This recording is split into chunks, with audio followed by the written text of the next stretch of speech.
Radio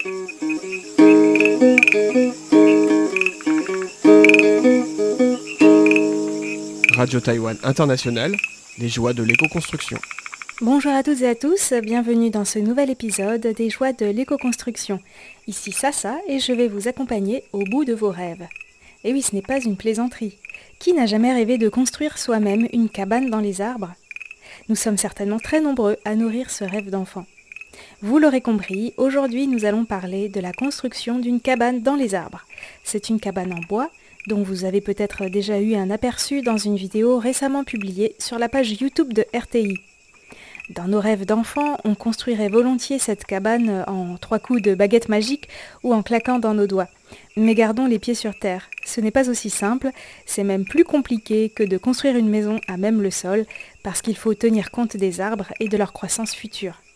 Cela n'a pas découragé les participants à un atelier cabane dans les arbres, organisé à Xizhou dans le comté de Zhanghua. Vous vous souvenez peut-être de la forêt Chuanyuan, plantée il y a une vingtaine d'années à l'initiative du poète Wu Sheng, sur la rizière de sa mère décédée. J'y ai déjà fait des reportages, notamment sur la technique de construction des murs entorchis sur une ossature en bambou, un reportage intitulé « Les petits murs qui dansent ». En tout cas, ce lieu est un terrain d'expérimentation pour des activités liées à l'environnement, dont l'éco-construction. Après les petits murs qui dansent, un atelier a été organisé pour construire un plancher en bois animé par le menuisier Chen Junwei, qui est originaire de Xizhou justement. Quelques mois plus tard, quand l'école Jishi Waldorf, qui collabore avec ce lieu, a décidé d'y construire avec les élèves une cabane dans les arbres, c'est également à Chen Junwei que ce projet a été confié. Mais les enfants ne pouvaient y consacrer que quelques heures par semaine et les outils de travail du bois sont parfois un peu dangereux pour eux, donc il a été décidé d'organiser un atelier pour que des adultes puissent mettre la main à la pâte. Pendant 2 mois, une dizaine d'hommes et de femmes venus des 4 coins de Taïwan ont fait le déplacement tous les week-ends pour participer à cet atelier. Il faut être vraiment motivé. Normal, la plupart d'entre eux nourrissaient justement ce rêve de pouvoir un jour construire eux-mêmes une cabane dans les arbres. Et les occasions d'apprendre sont très rares à Taïwan. Chen Junwei n'avait jamais construit de cabane dans les arbres, mais il a accepté de relever le défi. En plus, il a souhaité que cet atelier soit ouvert aux enfants et au grand public, c'est-à-dire y compris à celles et ceux qui n'avaient aucune expérience en menuiserie ou en charpenterie. Pour cela, il a banni du chantier les outils électriques.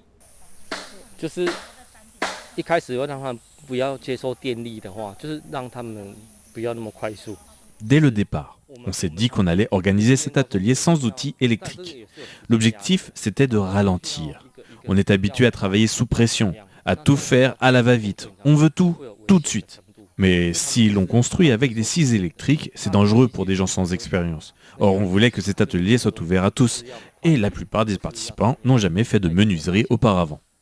Dès qu'on entend le son d'une scie électrique, ça nous met la pression. On se dit qu'on doit travailler vite. On n'a pas le temps de penser au contact de notre corps avec le matériau du bois quand on sculpte un tenon ou une mortaise. En plus, dans cette jolie forêt, les bruits que font les outils électriques seraient inappropriés. En effet, c'est une excellente idée que de bannir les outils électriques et aussi par la même occasion les clous et les vis métalliques. Alors comment faire ? Grâce aux assemblages de tenons et de mortaises, bien sûr. Les tenons sont des embouts en bois qui s'encastrent dans des trous appelés mortaises, afin d'assembler les éléments d'une charpente. C'est une technique parfois utilisée en France, à Taïwan ou ailleurs. Certains pavillons en bois de la cité interdite de Pékin ont aussi été construits selon cette technique. Mais c'est surtout les maîtres charpentiers japonais qui sont connus dans le monde entier pour leur prouesse dans ce domaine. C'est d'ailleurs le secret des temples en bois japonais. Comment se fait-il qu'ils puissent durer aussi longtemps ? Eh bien parce qu'ils sont régulièrement entretenus et les parties abîmées peuvent être réparées. Car c'est pratique, on peut démonter l'édifice partie par partie sans que le reste ne s'effondre. Au Japon, cette technique traditionnelle d'assemblage du bois s'appelle kigumi. Il y a plusieurs centaines, voire même plusieurs milliers d'assemblages recensés. Si vous voulez en savoir plus, comme d'habitude, j'ai mis des liens sur la page internet de cette émission, parce que vous comprenez bien que c'est quelque chose de très difficile à expliquer uniquement à l'oral, il faut le voir. En tout cas, ce n'est pas anodin que cette technique se soit développée au Japon. C'est la preuve indubitable qu'elle résiste bien aux tremblements de terre. C'est donc aussi une technique tout à fait adaptée pour Taïwan, où on l'appelle suanjie. Pour fabriquer les mortaises, on utilise des ciseaux à bois qui permettent de faire des trous dans le bois et de tailler très finement ses fibres. Pour fabriquer les tenons, on utilise une scie japonaise. Il en existe plusieurs sortes bien sûr, mais pour résumer à grands traits, c'est une scie dentée des deux côtés. D'un côté, la lame a des dents régulières pour tronçonner, et de l'autre, la lame a des dents de taille irrégulière pour déligner une pièce de bois par exemple. En tout cas, dans les vidéos sur les tenons et mortaises à la japonaise, dont j'ai mis les liens sur la page de RTI, vous verrez à quel point les outils sont importants.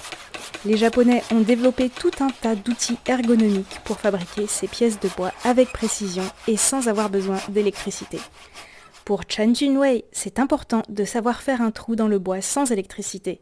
Bien sûr, ce serait très utile en cas de panne d'électricité, mais plus généralement, quand on fabrique une mortaise à la main, c'est là qu'on comprend vraiment la logique du travail du bois, selon lui.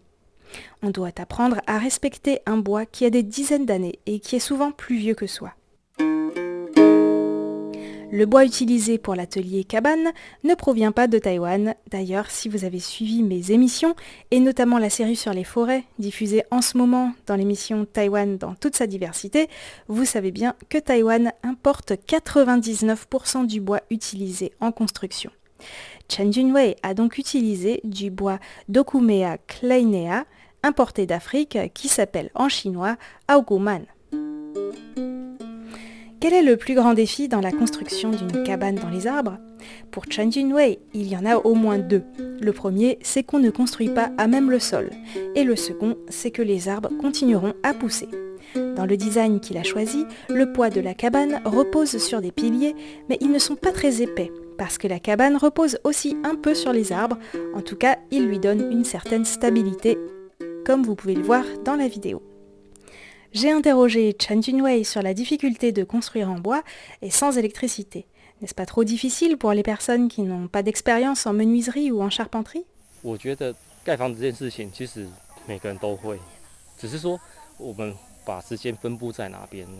Je pense que tout le monde a la capacité de construire une maison. C'est une question de temps. Si on veut le faire, il faut y consacrer du temps, tout simplement. Pourquoi est-ce qu'on voudrait construire soi-même sa maison ? À ce propos, je voudrais vous faire part d'un sentiment personnel. J'ai l'impression qu'à Taïwan, nous vivons tous aujourd'hui dans des frigos. Après le boulot, on revient dans notre frigo, on s'y enferme avec de la nourriture, c'est confortable. Quand on sort, on transpire, on se sent oppressé par la chaleur. Si l'on pouvait travailler en plein air, comme ici dans cette petite forêt, on se sentirait beaucoup mieux. Par exemple, aujourd'hui, il n'y a pas de vent, mais on a mis quelques ventilateurs et ça suffit amplement, sous l'ombrage des arbres. On se sent bien. C'est la raison pour laquelle j'ai le projet de construire une maison en matériaux naturels sur le terrain dont j'ai hérité de mon grand-père. Une structure en bois, des murs entorchis sur une ossature en bambou et un enduit à la chaux selon les techniques traditionnelles. C'est dans une maison en matériaux naturels comme ça que je serai heureux.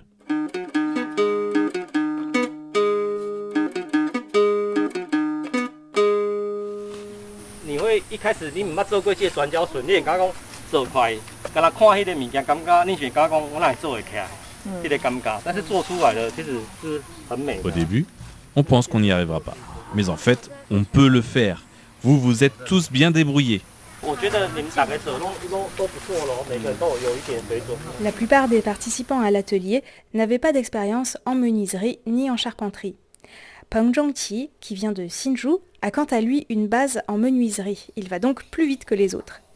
Mais il avoue qu'autrefois, il lui a fallu plusieurs semaines pour maîtriser le maniement des outils.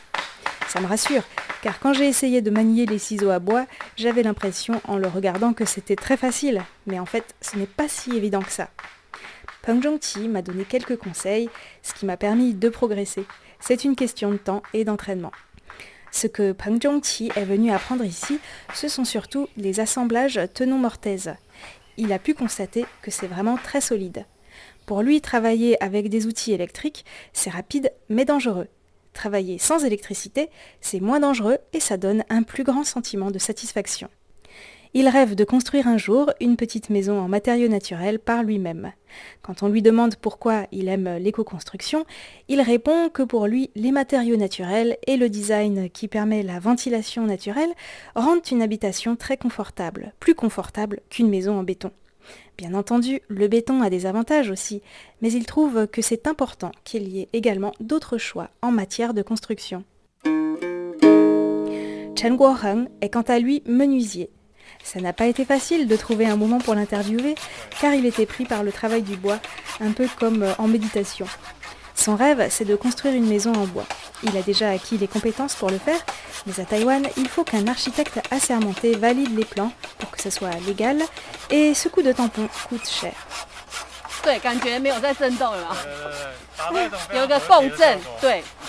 Tian Huiting, quant à elle, fait le déplacement tous les week-ends depuis Taichung.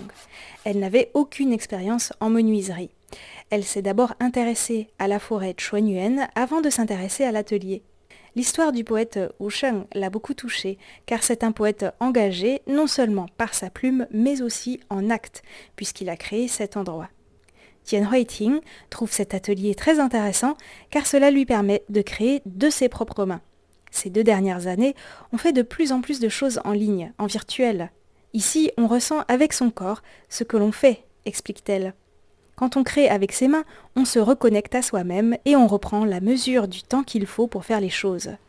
Travailler sans électricité, ça fatigue, mais justement, on se demande comment les gens faisaient autrefois. Et on se rend compte qu'ils étaient obligés de s'organiser autrement, de prendre le temps de faire les choses et de s'entraider. Une autre participante à l'atelier, qui est designer d'intérieur et habite à Kaohsiung, rêve de construire une petite maison de thé en bois. Avec un groupe d'amis, ils rêvent aussi de construire des abris en bois dans les hautes montagnes de Taïwan pour les alpinistes. Elle a une petite expérience en construction bois, mais avec des outils électriques, et ça n'a donc rien à voir selon elle. Ici, ça lui fait penser à un atelier de construction en pisé auquel elle avait participé en France il y a quelques années. Elle ne se souvient plus où c'était exactement, mais l'idée c'était que les participants se procurent des matériaux naturels à proximité, en l'occurrence de la terre, faisaient des tests avant de l'utiliser, discutaient entre eux du design et ensuite construisaient. D'après elle, c'est très rare de trouver à Taïwan un atelier où l'on fait tout par soi-même, du début à la fin. Lors de mon reportage, j'ai aussi eu des discussions très intéressantes avec l'animateur Chen Junwei sur l'évolution de l'architecture dans les zones rurales à Taïwan. Faute de temps, je garde ça bien au chaud pour la semaine prochaine. À suivre donc!